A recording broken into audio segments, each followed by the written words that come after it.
Hello, welcome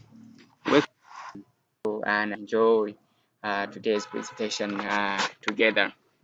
So, talking about the functions of management, we'll talk about what management is, the functions of management, the management styles, the strengths and weaknesses of management styles, and finally, we'll talk about the different scenarios whereby managers can apply their managing style.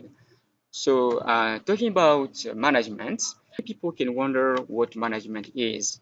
So, management can be used or can be applied in different aspects of life. First of all, we should know that management is the ability of using resources effectively in order to achieve or to accomplish a given goal.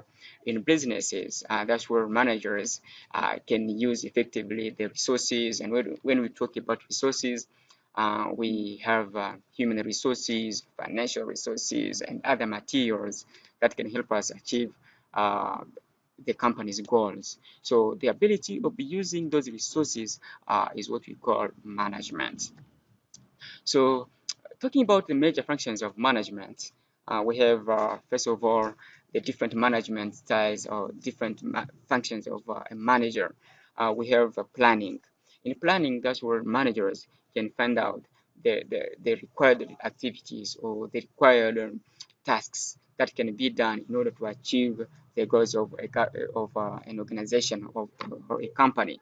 So managers are there to plan ahead of time in order to find out the required uh, activities or required tasks that can help achieve the objectives of the company.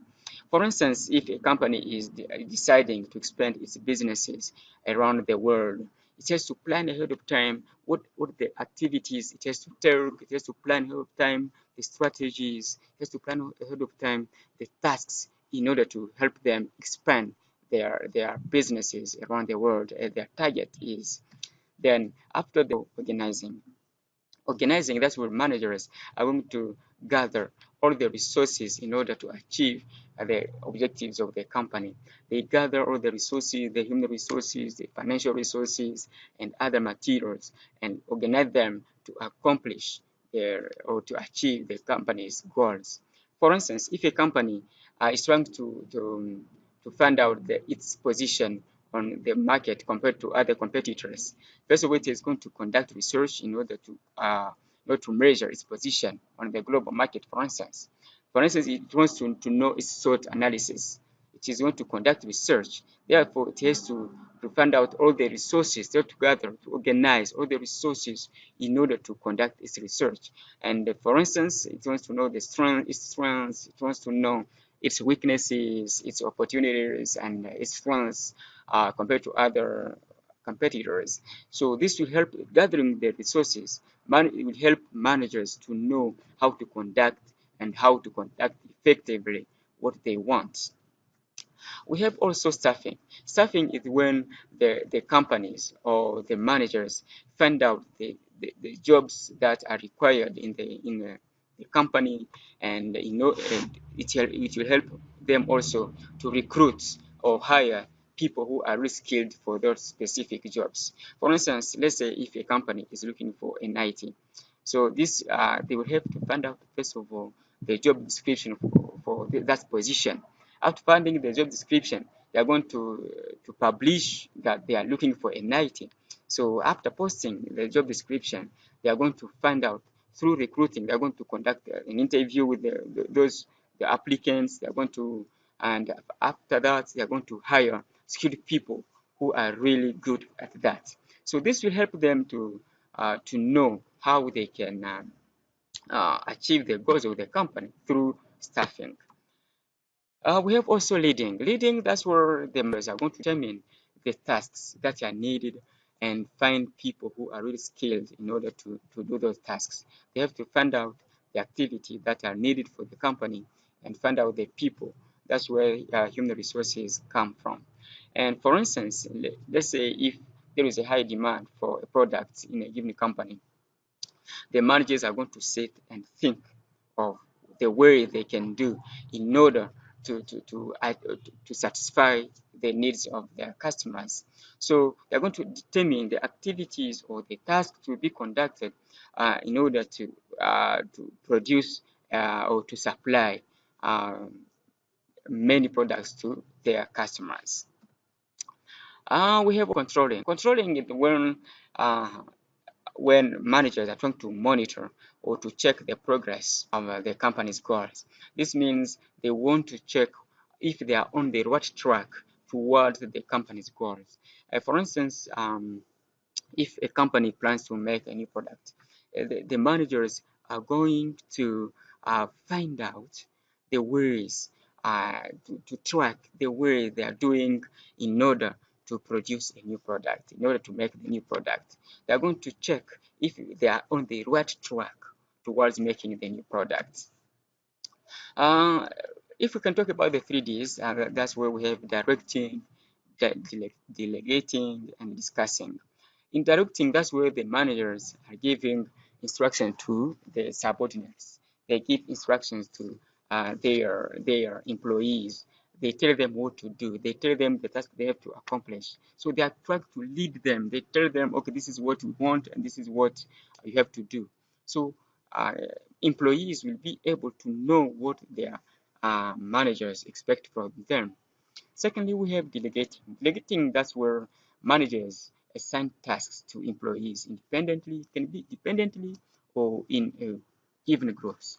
So here, managers give tasks to assign tasks to employees independently or in individual groups. So this will help them also, as we are going to see below this presentation, what can be the importance of delegating. We have also discussing. In discussing, that's where employees encourage their are encouraged by their managers to think critically about a given situation within the company. Let's say, for instance, there is a situation that is going through within the company and they need a solution to that. So managers are going to help employees think critically about the situation and find the solution together. If we can talk about the strength of directing, first of all, directing will help employees to know their tasks and duties. Because employers or managers are clear with the employees, it helps the employees also will be able to know what they are supposed to do. Also, with directing, the message is clear about what to do because the managers have already told the employees what to do. So the message is clear. And this will also reinforce the authority of the manager because when the manager is giving orders and employees are respecting the orders, this will reinforce the strength of the manager. However, there are some weaknesses like there is a lack of collective agreement or collective contribution because only the leader or the manager is giving orders and employees are not supposed to give their comments or to just to give their contribution or the agreement. So this can be also a weakness. Secondly, some tasks can be beyond employees' abilities. You might find out that employers are giving only orders and some employees are really not really good at those activities or those tasks. It can be also kind of a weakness. So delegating, this can help employees to work or to know about their abilities. They'll know that, okay, I'm good at this, I'm not good at this, because they are working independently. Employees can learn on their own. As long as they are working individually, they will be able to know, okay, I'm learning, I'm acquiring these skills because they are working individually. It can also enable employees to work independently, as we have already said, and it will also encourage employees' spirit of competitiveness.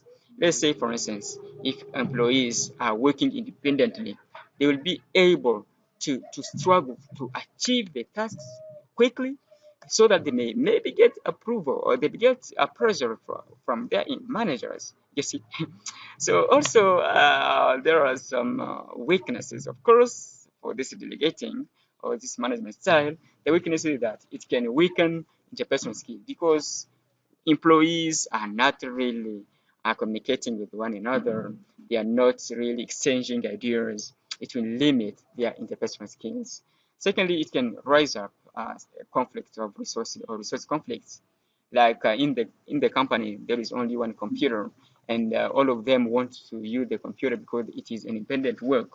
Let me tell you that it will really create kind of conflict of resources at the workplace.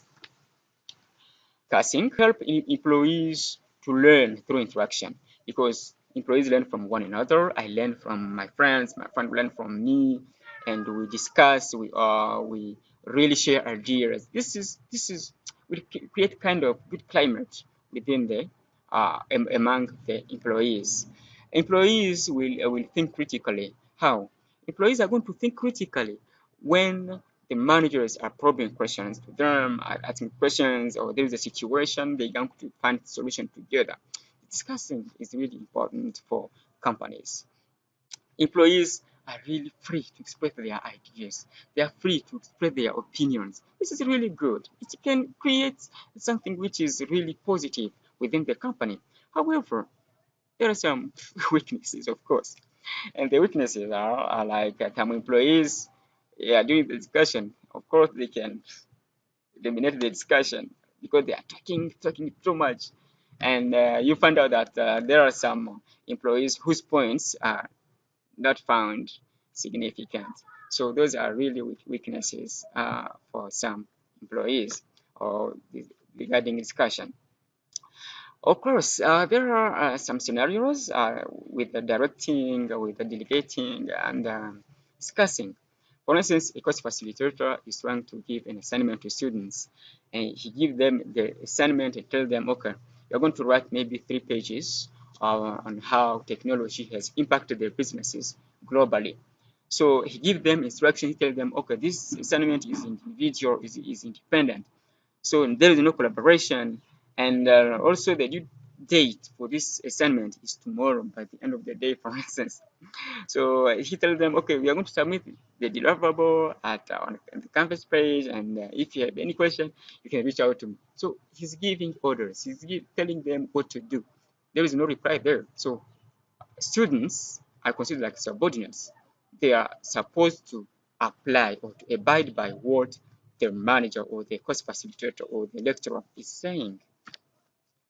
The scenario with delegating is when, for instance, a company wants to make a new product, it's going to first of all conduct research in order to know what the costs of making the new product will be. And then after that, after running the course, they are going to assign tasks in order to accomplish what they want. Imagine what they want is to make a new product. Therefore, there should be 2 teams. Assigning tasks to the first team is to conduct research, and the second team will be to work on the budget. You see, that is delegating, and this can make things easy within the company. Good. For discussing, that's where the managers are trying to find out the solution together with the employees. Let's say, for instance, in a company, the company has lost 5% of its customers. So this will be a hard time for managers to find out what can be really the reason behind losing such an amount of customers. First of all, they can conduct or they can make a discussion with the employees, because the managers might think that maybe the employees are aware of the reasons behind this loss of customers. So he's going to open the discussion to ask the employees what they think about the situation. So the discussion is open, and is going to ask everyone to give their point of view, and but this can help the company to find out the solution, because the discussion is open. Everyone's giving their opinion, and together they are going to find a common understanding of the situation and find a common solution, the best solution, in order to solve the problem. So thank you very much. And if you'd like to know more about what we have talked about, So here is the reference page. Feel free to go online and find out what we have talked about. Thank you very much.